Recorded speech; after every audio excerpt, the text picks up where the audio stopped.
बिस्मिल्लाहिर्रहमानिर्रहीम। अस्सलाम वालेकुम 12th क्लास। आज हम जोग्राफ़िया स्टडी करने जा रहे हैं, ख़त्ती जोग्राफ़िया, जिसमें हमने यूनिट नंबर 2 स्टार्ट किया था, बरआज़म एशिया। उसका फ़र्दर एक टॉपिक था हमारे पास, एशिया की सतह, उसको हम स्टडी कर रहे थे। तो एशिया की सतह में हमने उसका एक और सब टॉपिक पढ़ा था, जो कि था तबई ख़ित्ते, यानी कि जो हमारे पास बरआज़म एशिया है उसके जो फ़िज़िकल फ़ीचर्स हैं वो कौन कौन से हैं, उसको कितने हिस्सों में डिवाइड किया गया। वो 6 के 6 फ़ीचर्स यहाँ पर मैंने दोबारा लिख दिए, जिनमें से शुमाल मगरबी मैदान जो है वो हमने स्टडी कर लिया था, और वस्ती मलफूफ़ा पहाड़ और सतह मुर्तफ़ा, इसको हम अभी पढ़ रहे थे। तो वस्ती मलफूफ़ा पहाड़ और सतह मुर्तफ़ा, और उसके बाद बाकी ये 4 हमारे पास है, इनको भी इंशाल्लाह हम स्टडी कर लेंगे। तो नंबर 2 जो है ख़ित्ता जो है जिसको हम स्टडी किया था, हमने स्टार्ट किया था वस्ती मलफूफ़ा पहाड़ और सतह मुर्तफ़ा, ठीक है। तो इसमें हमने वस्ती मलफूफ़ा पहाड़ों के बारे में थोड़ा सा डिस्कस कर लिया था, एक लेक्चर है जो कि इस टॉपिक के ऊपर है, ठीक है। ये थोड़ा लेंथी था तो थोड़ा इसको डिवाइड किया हमने, और इसकी सतह मुर्तफ़ा के बारे में आज के लेक्चर में हम स्टडी करेंगे कि ये जो हमारा ख़ित्ता है वस्ती मलफूफ़ा पहाड़ और सतह मुर्तफ़ा, इसमें मज़ीद हमारे पास कौन कौन से सतह मुर्तफ़ा आती हैं। मतलब इस लेक्चर में हमने ना इतना ज़्यादा कोई डिफ़िकल्ट कुछ भी नहीं पढ़ना, सिर्फ जस्ट कुछ नाम होंगे, पहाड़ों के नाम होंगे, उनकी लोकेशन होगी, और कहीं पर यह बताया जाएगा कि उनके अंदर नबातात या मादनियात वगैरह पाई जाती हैं या नहीं पाई जाती, आबादी वहाँ पर है या नहीं है। बस ये छोटी छोटी बातें हैं, की पॉइंट्स जो हैं जो आप लोगों ने मेमोराइज़ कर लेनी है, ठीक है। अच्छा जी, सतह मुर्तफ़ा तिब्बत हम स्टार्ट करते हैं, जिससे को तिब्बत प्लेट्यू भी कहा जाता है, और इसको दुनिया की छत कहा जाता है, दुनिया की छत कहा जाता है। दुनिया की छत अब क्यों कहा जाता होगा, माइंड में अगर हम लोग सोचें तो दुनिया की छत से मुराद ये है, जब कोई छत होती है तो वो क्या है, किसी एरिए को चारों तरफ से उसने जो है घेरा हुआ होता है और ऊपर से वो एक किस्म का कवर किया हुआ होता है, ठीक है। तो सतह मुर्तफ़ा तिब्बत जो है, इसको दुनिया की छत इसलिए कहा जाता है क्योंकि ये बहुत सारे इलाके जो हैं दुनिया के, उसको इसने घेर रखा है, ठीक है।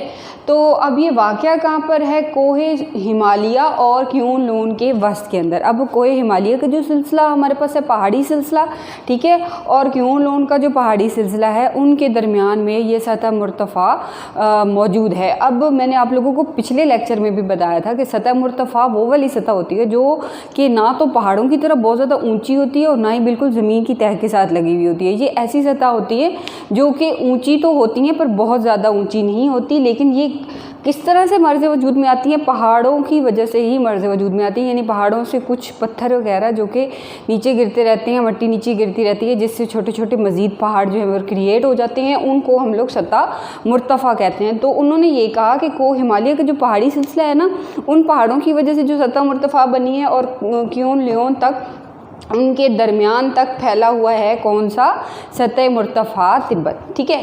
तो अगर इस सतह मुर्तफ़ा तिब्बत को मशरकी हिस्से से देखा जाए, कि इसका जो मशरक जाके बनता है ना, उस हिस्से से देखा जाए तो इसकी बुलंदी तकरीबन है 3660 मीटर, और अगर मगरबी हिस्सा इसका देखा जाए तो वहाँ तक इसकी बुलंदी क्या है, 4880 मीटर ये बुलंद है। और मगरबी हिस्सा जो है इसका वो बहुत ही बंजर और गैर आबाद है, ठीक है। और क्या है कि जी ये जो हमारे पास सतह मुर्तफ़ा तिब्बत है ना, इसके आसपास जिन पहाड़ों ने इसे घेरा हुआ है ना, वो बहुत ही ज़्यादा बर्फ़पोश हैं, और उनके ऊपर ग्लेशियर्स बनते हैं, और ये जो बर्फ़पोश और ये ग्लेशियर्स जो हैं, इनकी जो लंबाई है वो तकरीबन 6100 मीटर है। तो फिर आप खुद अंदाज़ा लगा लें कि उन इलाके में कितनी ज़्यादा सर्दी होगी जहाँ पर हमारा सतह मुर्तफ़ा तिब्बत है, ठीक है। नबातात और आबादी के लिहाज से देखा जाए तो यहाँ पर नबातात और आबादी इतनी ज़्यादा नहीं है, बहुत ही कम है, ठीक है। और इसके अलावा जनूब वाली जो इसकी साइड है, वहाँ पे ये दरियाए ब्रह्मपुत्र एक है, ठीक है, एक दरिया है जिसका नाम है दरियाए ब्रह्मपुत्र। तो उसके साथ एक आबादी है लाहसा, क्या, कौन सी आबादी है, लाहसा, ये एक आबादी का नाम है जनूब वाली साइड पे, ठीक है। दरियाए ब्रह्मपुत्र के साथ एक आबादी है, उसका नाम है लाहसा। वहाँ पर मैक्सिमम आबादी जो है लोग जो हैं वो वहाँ पर रहते हैं। इसके अलावा और कोई ऐसी जगह सतह मुर्तफ़ा तिब्बत की नहीं है कि जहाँ पर लोग जो हैं वो आबाद रहें। ठीक है। ये तो था वस्ती मलफूफ़ा पहाड़ और सतह मुर्तफ़ा, ठीक है। इसमें एक हमने हिस्सा जो है इसका स्टडी किया सतह मुर्तफ़ा तिब्बत, इसकी मज़ीद कुछ फ़ीचर्स जो थे, इसकी जो बातें थी वो हमने स्टडी की। इसके अलावा और भी हमारी बुक के अंदर बताए गए हैं जो कि वस्ती मलफूफ़ा पहाड़ और सतह मुर्तफ़ा की ही सतह मुर्तफ़ा हैं, कुछ इनको डिटेल में नहीं बताया गया।